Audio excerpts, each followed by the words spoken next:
बिस्मिल्लाहिर्रहमानिर्रहीम। अस्सलाम वालेकुम नाज़रीन, आप यूट्यूब और फेसबुक चैनल देख रहे हैं। मैं राना उज़ैर हूँ।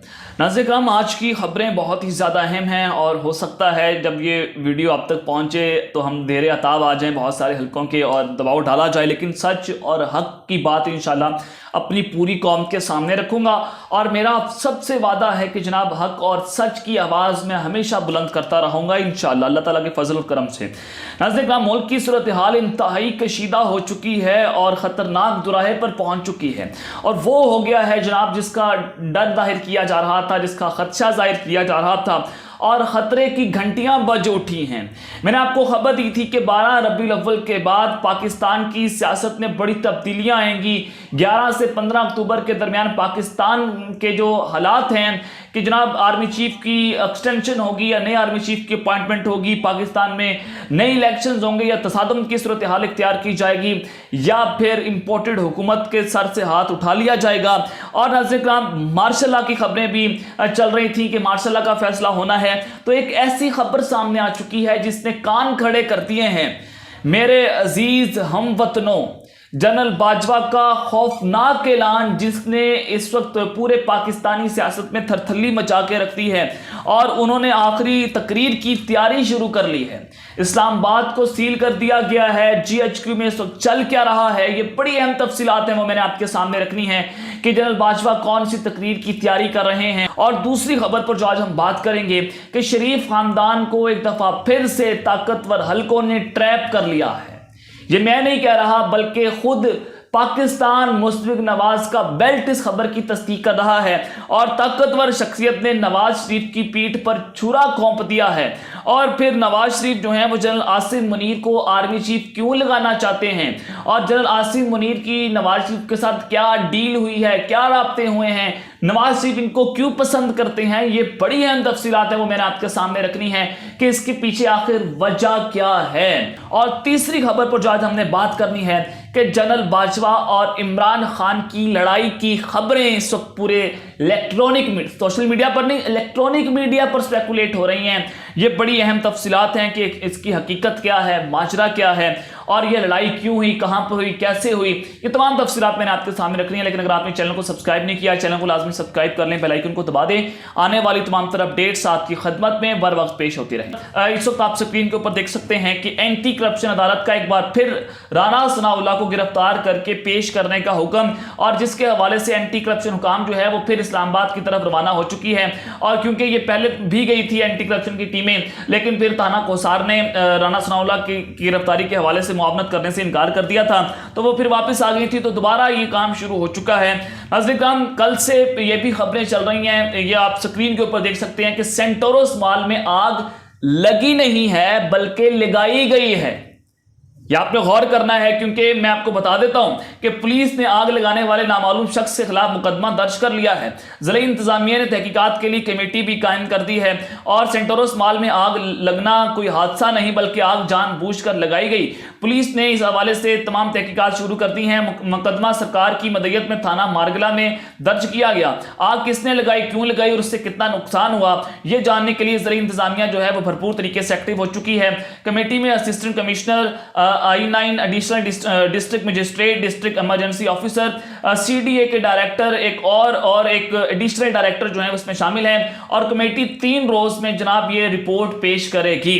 अब नाज़रीन, जो इस सेंटोरस मॉल के मालिक हैं वज़ीर-ए-आज़म गिलगित बल्तिस्तान जनाब तनवीर इलियास साहब, वो पाकिस्तान तहरीक इंसाफ के बड़े करीबी हैं, इमरान खान साहब के बड़े करीबी दोस्त हैं, और ये वज़ीर-ए-आज़म भी है गिलगित बल्तिस्तान के। तो इनको दबाव डाला जा रहा था कि आप इमरान खान का साथ छोड़ दें, आप ये कर दें, और इस हवाले से अदर मिशवानी साहब ने भी ट्वीट किया, लेकिन इन्होंने साथ छोड़ने से साफ साफ इनकार कर दिया था।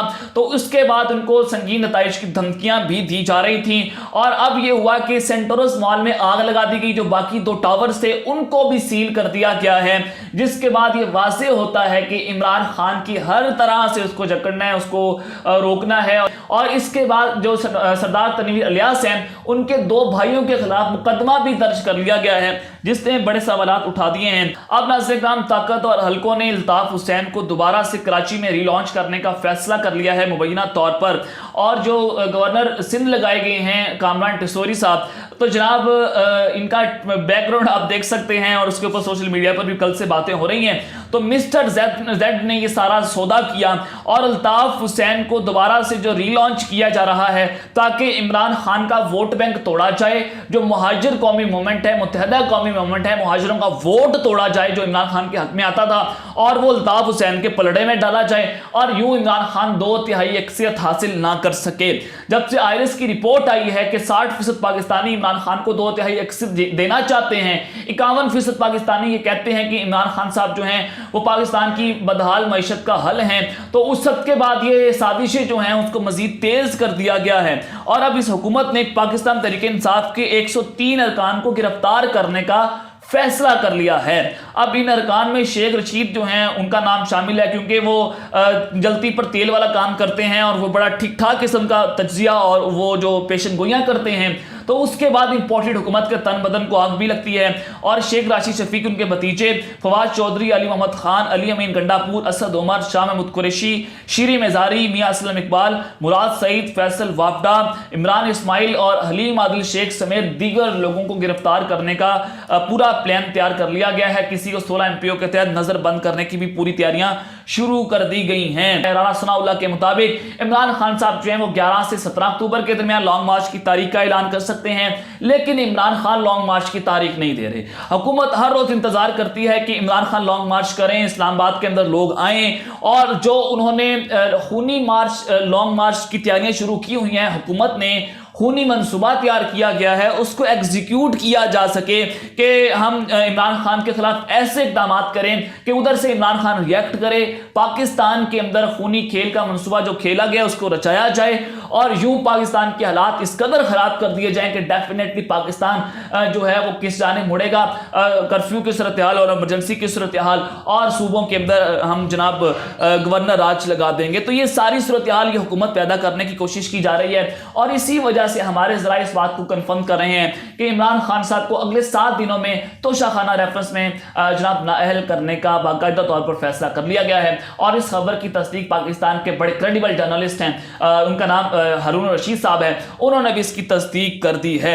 तो नाज़रीन किराम अब आ जाएं कि इमरान खान और जनरल बाजवा की जो लड़ाई है जिसने नया कट्टा खोल के रख दिया है, लड़ाई कहां पर हुई, कैसे हुई, ये बड़ा मामला जो है वो इंतहाई गंभीर होता चला जा रहा है। नाज़रीन किराम जावेद चौधरी का नाम सुना होगा, कल तक का प्रोग्राम करते हैं एक्सप्रेस न्यूज पर और ये मंसूर अली खान के प्रोग्राम में बैठे हुए थे समा न्यूज के ऊपर।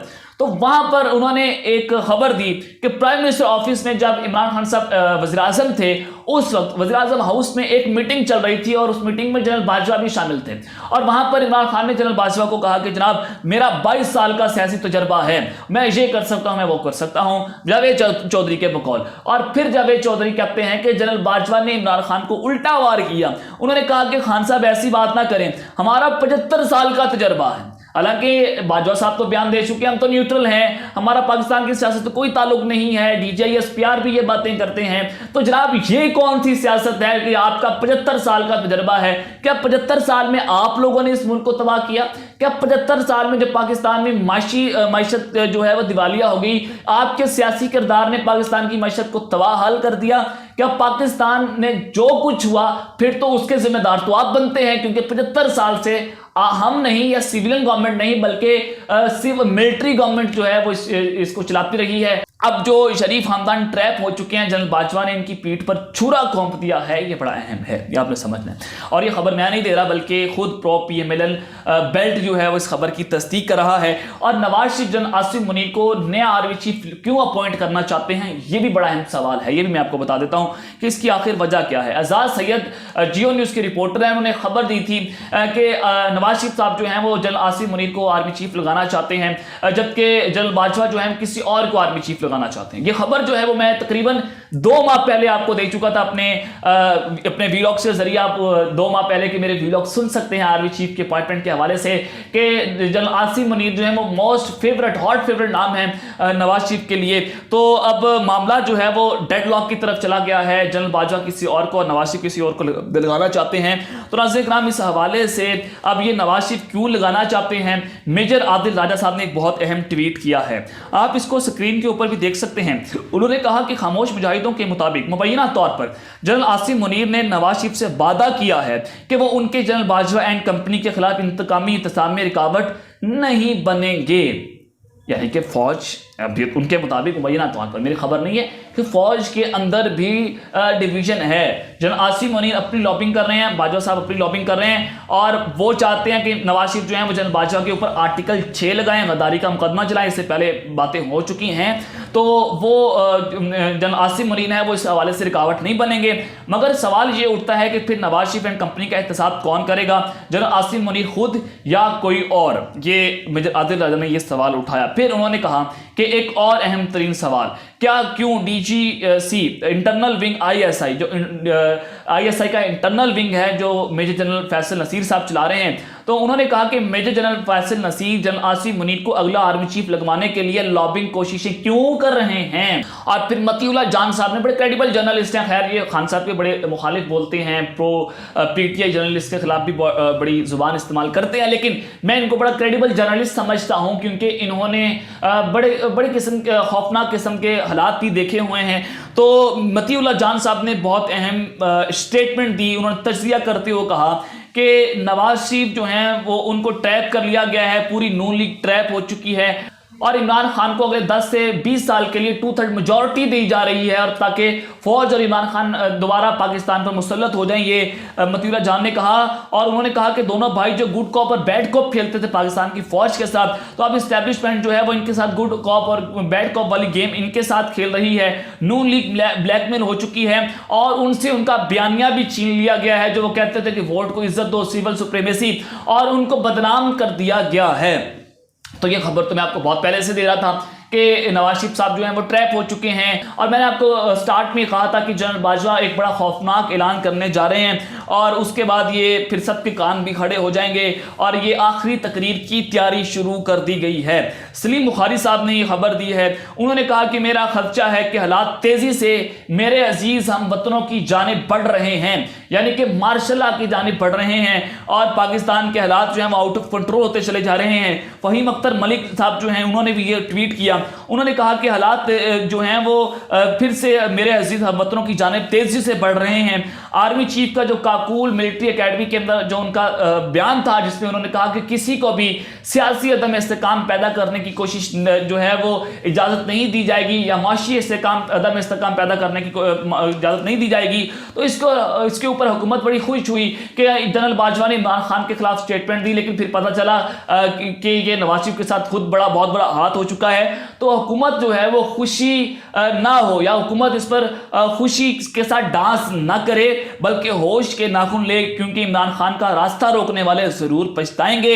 जो अतलात आ रही हैं, जो खबरें आ रही हैं, वो इंतहाई तशवीशनाक हैं कि पाकिस्तान के अंदर हालात इसकी जानिब बढ़ते गए, डेडलॉक पैदा हो गया, पॉलिटिकल स्टेबिलिटी मजीद बढ़ गई, तो पाकिस्तान के अंदर मार्शल लॉ की फिजा पैदा हो रही है। और इससे पहले जनरल बाजवा का बयान जो है वो भी इसी चीज की कड़ी है कि सियासी अदम इस्तेकाम किसी को पैदा करने की हम इजाजत नहीं देंगे। तो अगर ये होता है, यानी कि लॉन्ग मार्च का इंतजार किया जा रहा है। साबिर शाकिर साहब ने भी कहा था कि अब तो ख्वाहिश जो है वो जुबान पर आ चुकी है मार्शल लॉ की। तो अब तक के लिए इतना ही, अपना ख्याल रखिएगा। इस चैनल में मेरा लाजमी ख्याल रखना है। अल्लाह निगहबान। पाकिस्तान जिंदाबाद।